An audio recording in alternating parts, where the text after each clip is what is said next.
I am David Licauco. I work in GMA as an actor and entrepreneur. Alam mo, may nabasa pala akong article sa'yo na shinare mo, you earn 50 million a year. Nagkaroon ka na ba ng relationship sa showbiz? Na showbiz yung partner mo?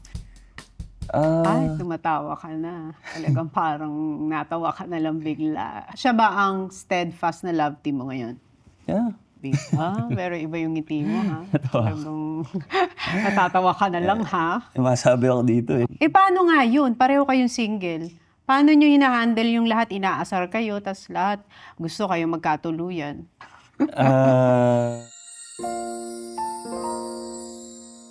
Ilang years ka na sa showbiz? 2017. Start na ba to? Oo. Ito na yung interview? Ay! Okay. Galing ah. Alam ko like, ano lang. 2017. So parang halos bagong-bago. I mean, started modeling mga 2014. 2017 ba yung Chinatown, Mr. and Miss? 2014. Paano ka nakasali doon? Parang nakita ko yung previous year, 2013, di ba? It was in ABS nga for the first time. Kasama ko tong Chinese maybe next year I can try. Pero na-discover ka talaga sa Boracay? Boracay. Oo, kasi uso before yung Lay Boracay. Nag-party-party lang, tapos may nag-approach lang sa akin na parang talent scout. Asked me if I wanted to be a model. Sabi ko sa mom ko, tinext ko siya, sabi ko, ma, may nag-invite sa akin maging model. At that time, parang hindi ko man iisip na may itsura ko. For me at that time, maganda lang yung katawan ko kasi nga we were preparing for it. Ilang taon ka lang noon? Nag-start ka ng mga ganun? I was 18, I think. Batang-bata pa. Parang, technically, parang halos totoy pa yun. Yeah, Pag 18, 17, no? oo. Pero yung bata ka, ang pangarap mo ba mag-artista? Hindi. Hindi talaga. Ang dream mo was? I was to become a basketball player professionally. Pero never pumasok sa isip ko na pwede akong maging actor. Until 2017 nga, kinuha na ako ng GMA. So, nag-ABS for a while, pero doon talaga nagtuloy-tuloy sa GMA. Yeah. Pinaka-regular show ko talaga was Mulawin versus Ravenna.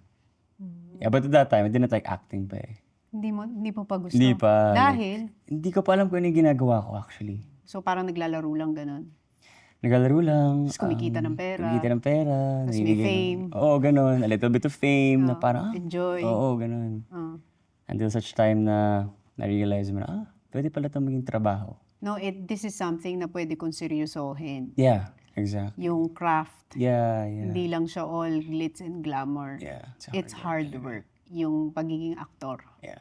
So, sineryoso mo siya after Mulawin? Siguro nagustuhan ko siya noong mga 2021.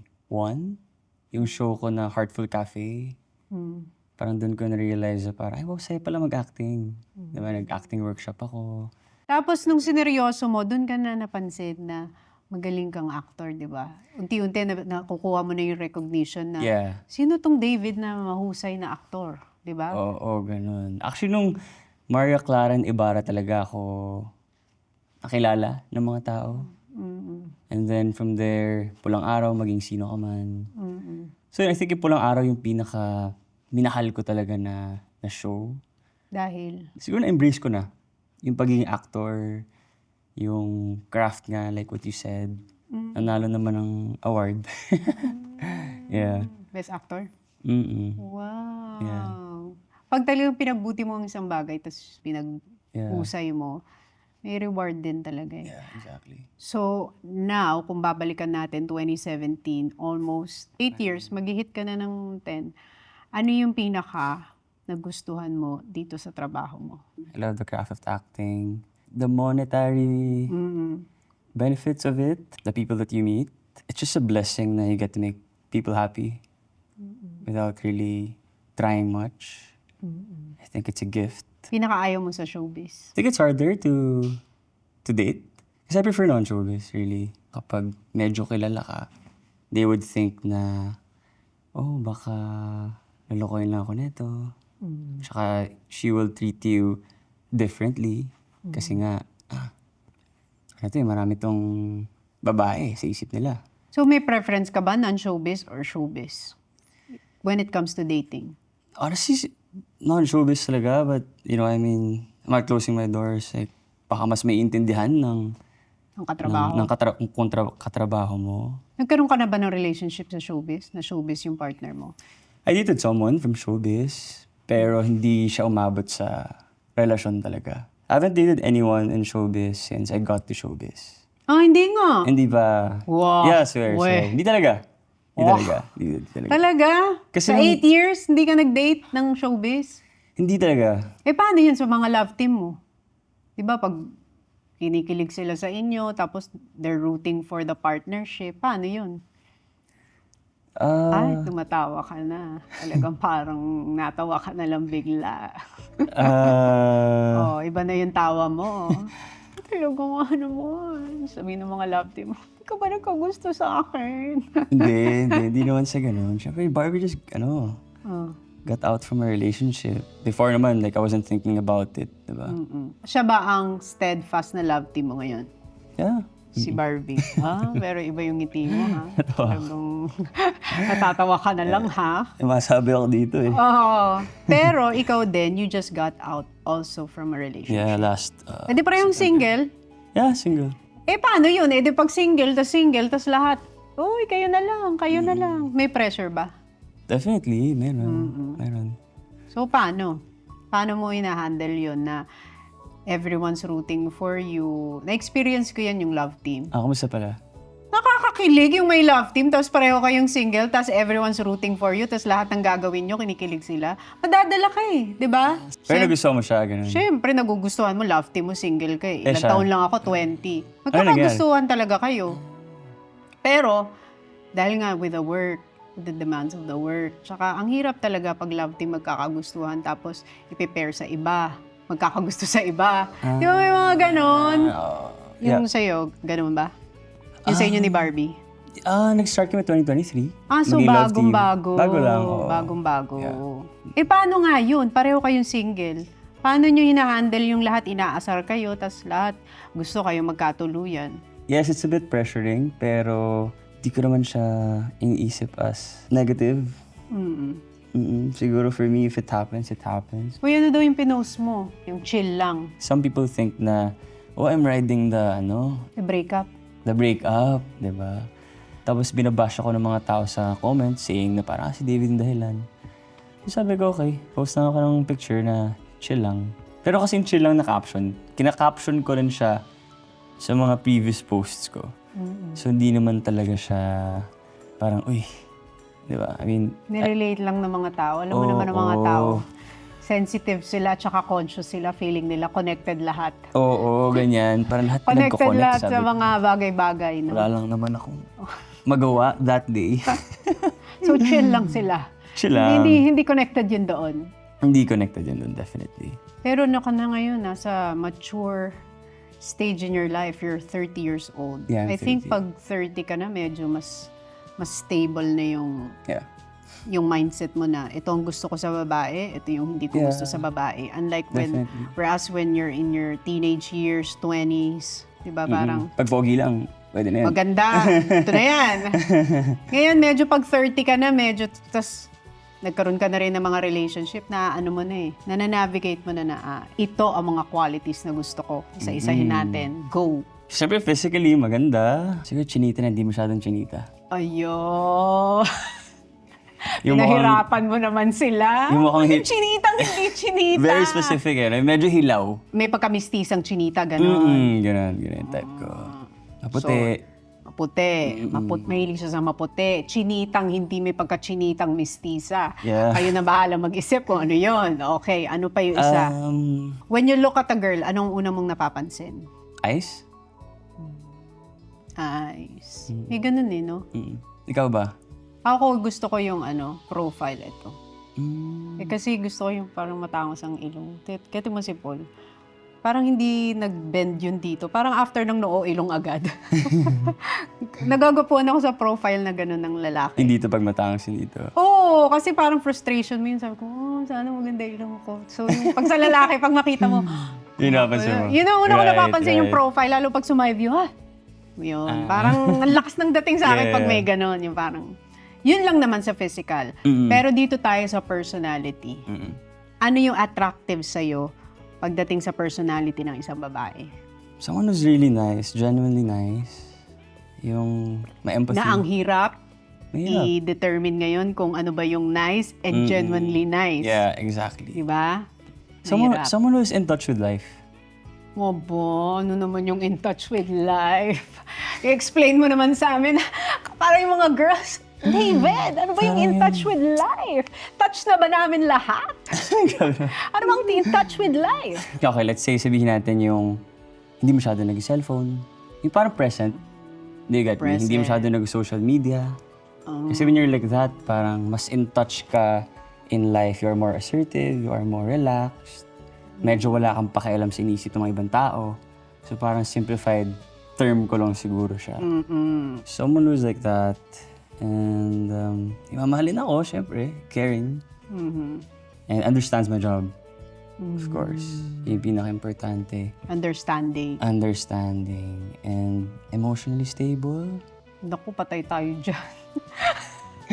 Emotionally stable ba tayo mga babae? Parang hindi naman tayo masyadong ganun kasi may mga bisita tayo every month. May hormonal imbalance sa mga babae, so hindi natin masasabi kung emotionally stable ba tayo. Well, syempre, understanding Pero naman gets ko yung ako sinasabi sa mo, ganun, no? lahat naman ng lalaki gusto nila sa babae is emotionally stable. Ayaw nila nung parang ganito, tapos mamaya parang, Magulo. di ba parang masaya ka lang kanina, ba't ngayon ang taray mo na? Yeah. Di ba? Pero yan ang maganda sa babae, unpredictable sila. Kaya Diba? na-challenge yung mga lalaki. Kaya ganon. na-challenge ang mga... The very thing na ayaw ng lalaki sa isang babae is the very thing that makes a woman exciting. Right. Okay. Diba? Kasi Kapag hindi mo naman gusto ng challenge, na boring. medyo madali, easy. Oo, Ganun. diba? When do you see yourself settling down? As soon as I find the right one, and kapag okay na ako sa career ko, kapag nasabi ko sa sarili ko na, okay na ako. Yung roles ko kasi, leading man eh. Diba? So, obviously, if you settle down this early, you wouldn't get like a leading man role. I mean, do you agree? Oo, with kasi parang maano ka na as married. Yeah. Typecast. Oo. Siguro ganun. So gusto mo munang ma-maximize. Maximize everything I can get from showbiz. Pero feeling ko, when it comes to being financially stable, parang nandun ka na. Kasi isa sa mga trait ng mga Filipino-Chinese is masinop sa pera. Yeah. And business-minded. Mm-mm. Doon lumabas yung pagka-Chinese mo. Yeah. Kasi ang dami mong business. Sakto lang. Enumerate natin ang mga business mo. Ano mga business mo? So, I have Sobra Cafe Oh. in Molito, Alabang, and Opus Mall in Quezon City. So, punta kayo doon. Promote eh, no? So may cafe ka. Ano pa yung isa mong business? And then I have Kuya Korea. It's a fast food. Korean fast food. Casual fast food. We have an SM Clark, SM Manila, and Araneta Center, Cubao. Ano pa yung isa mong business? And then, I have like mga sidelines na construction. May construction ka din. Opo, Mga talaga. government projects, ganyan. Okay. And then I also have Good Drip. It's a beauty coffee. Opo, talaga. Yun lang so far. So, yan ang mga businesses. Paano ka naka-venture into putting up businesses habang busy sa career? Paano mo nagawa yun? Early stages of my career and early stages ng negosyo ko, kaya sabay eh. In between takes, I would make calls, I would think kapag nasa tent, ganyan. During pulang araw, I would say na medyo napabayaan ko yung mga Yung negosyo mga ko. business. Oo. Yeah, so right now I'm really trying my best to be able to balance both. Really, which is challenging talaga. Alam mo, may nabasa pala akong article sa'yo na shinare mo, you earn 50 million a year from all your businesses. Oo nga eh. I had an interview, parang ambush interview siya, na TikTok creator siya. Nag-interview sila ng mga successful entrepreneurs na parang, hey, what's your biggest earning in a year? So, sinagot ko lang siya in a way na parang hindi big deal, actually. Hindi, Talagang sila lahat, 50 million, paano ba yan, David? Hindi, ano Paano lang ba yun? namin kikitain Joke yan? lang yun. Hindi, pero ang galing kasi masinop ka sa pera. Sino nag-handle ng finances mo? Ako lang din. Hindi lang talaga ako magastos. Yun lang din talaga. Like, I have to think twice, thrice, so many times para bumili ako ng isang mahal na gamit. Oh, so yun pala ang reason para mabot tayo ng 50M a year. Huwag tayong magastos. Simple lang ang sagot. Tsaka sipagan, syempre. Magsipag at huwag magbibili ng kung ano-ano. Huwag bibili ng kung ano-ano. Pero sa April 19, what is showing? Samahan ng Makasalanan. It's a movie under GMA Pictures. Yeah, so... Ano yung samahan ng makasalanan? Sino yung makasalanan? Yung mga tao sa paligid ko, sa isang city, so nandun si Sanya Lopez, si Sir Joel Torre. Napakagaling ni Sir Joel Torre, ang acting, grabe. And so many more. Basically, ako yung doon, pare. So, babago-bago ko sila. Yung mga masasama nilang ginawa. So, manood kayo. But if you look back sa 8 years mo sa showbiz, what's the biggest lesson na natutunan mo dito sa journey mo?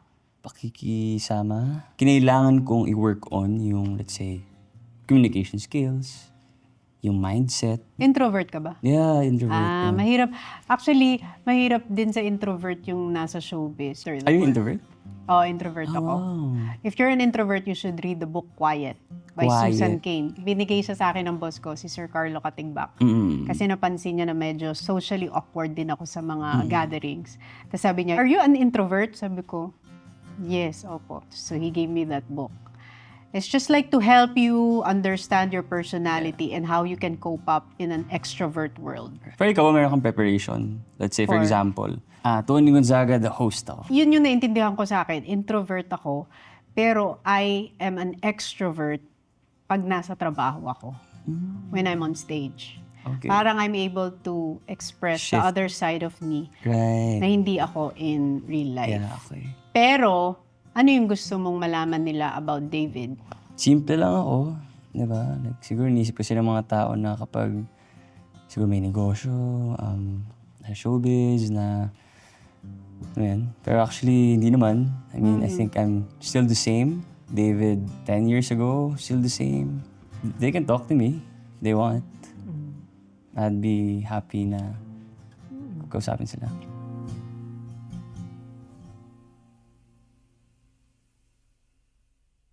Can I just say na big fan nga pala ako ng PBB hosting mo before. Thank you. Hello Philippines, hello world. Nag-audition ka ba ng PBB? I did, actually. Hindi nga. I did, 2015. Oh. O, kamusta yung bench fashion show? Masaya, nagulat ako. Kasi syempre, doon ako nagsimula eh. Ano naman daw yung nangyari nung lumingon ka kay Catherine nung bench fashion show? Ano daw yun? Napatingin lang ako sa kanya kasi syempre, dumaan siya eh. Oh. Sinabi lang siya sa akin na nakalimutan ko. Tapos parang sabi lang niya naman, let's go. Oh, yung palang sinabi, let's go. Yeah, ganun lang.